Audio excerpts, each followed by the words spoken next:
Hey guys, Roseanne here. I got requests to show how I farm AA on the Shaman Necro, go figure, on the Shaman Necro Druid. So let me get that started here for you after we uncrash. We'll go over three different ways of farming with it. I'll show the first way, which is what I would typically do in when I'm farming those first few hundred AA in Dragon Necropolis or Umbral Plains. So, and then I'll show the way that I creep crawled, is what I kind of called it. And then we'll show the way that we can, a faster farming way. So, we're not in a good place to show the DN method. Let me gate real quick.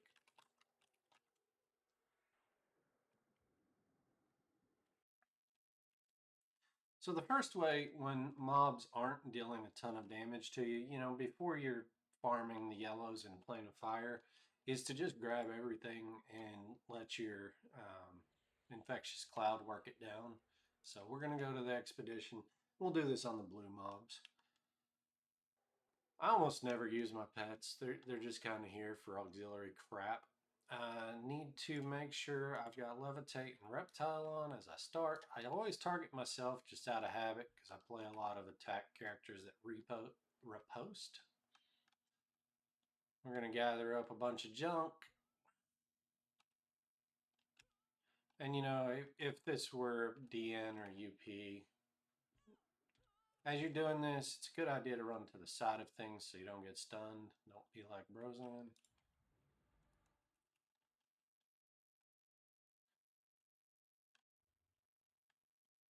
We're just gathering up some of the zone.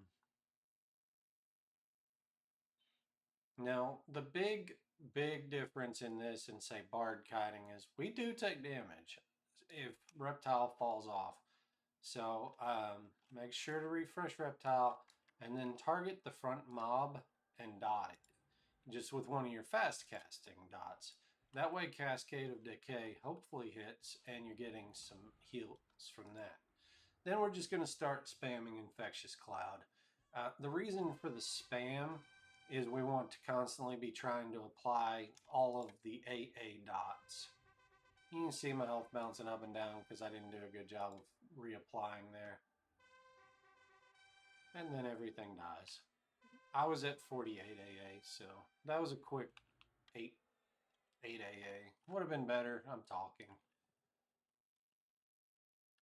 All right, the second way that we farm, well, let me get past this junk.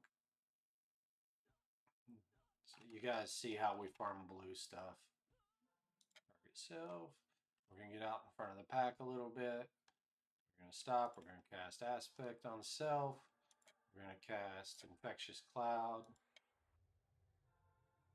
It's dangerous to cast Infectious Cloud first. You just saw that because it gets interrupted sometimes or it doesn't stick or whatever. We'll target the yellow one in this and we'll go ahead and burn it too.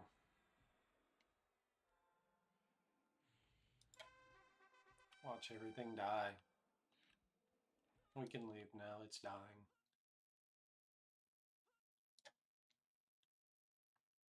All right, second way.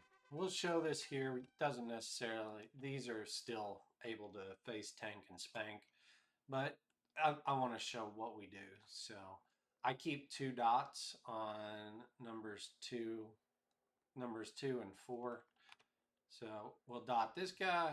He's dead. We keep walking. Target this guy. We're going to dot him. Target this guy. We're going to dot him. Target this guy. We're going to dot him. You can see what we're doing. We're just pulling with a dot. And once a dot is on, it's dead. It's ignorable. It is dead. When you get multiples, you just got to make sure you target onto them. When bees are going, it's going to kill stuff for you pretty quick too. We can use our clickies if we want to keep moving while we do it.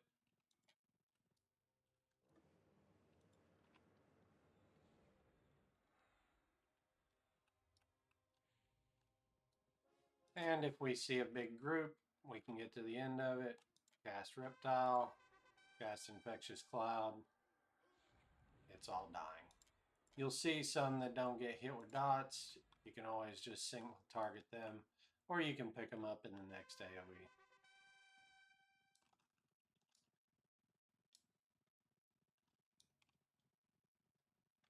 All right. And then we're going to showcase the other way of farming with this build. This way is a little dangerous. I don't like doing it, actually. So let me just kill this crap so I don't have it hanging behind me. I don't particularly like this version of farming, but it works extremely well. So, you know, we need to assign this to a different key so I can just cast it and move. We're going to pull with our clickies. And you want to constantly be targeting stuff in front of you so that you don't outrun your clicky. We're going to get summoned, so we need to make sure we're keeping our reptile up again. So stop and cast reptile often. I should really make a target self reptile. These things will kill me if I stand in them. You can see how much damage I'm taking. So I'm doing this so that I'm hopefully getting cascade procs on some stuff. Once I've got a good death ball behind me, I'm gonna stop. There's my death ball. I got summoned. That infectious isn't gonna, oh, it went off. Good deal. Then I'm gonna keep running.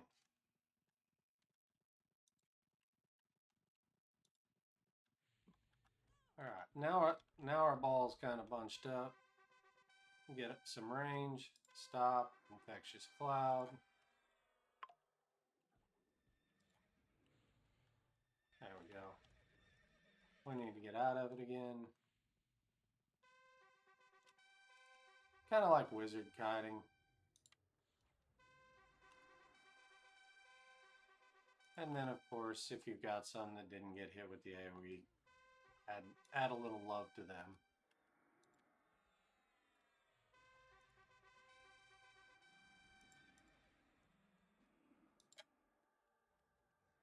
As you can tell, I am not prepped for this. I've got a bunch of fire dots on from doing Saru.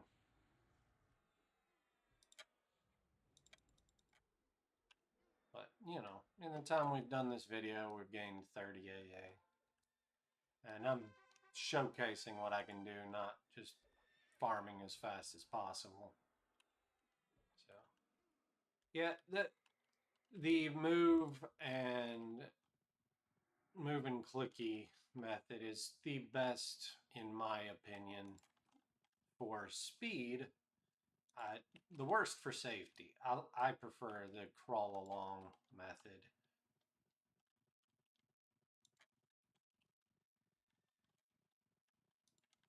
But it works.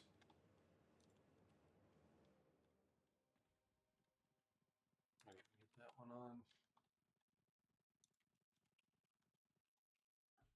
Get stunned. It went off.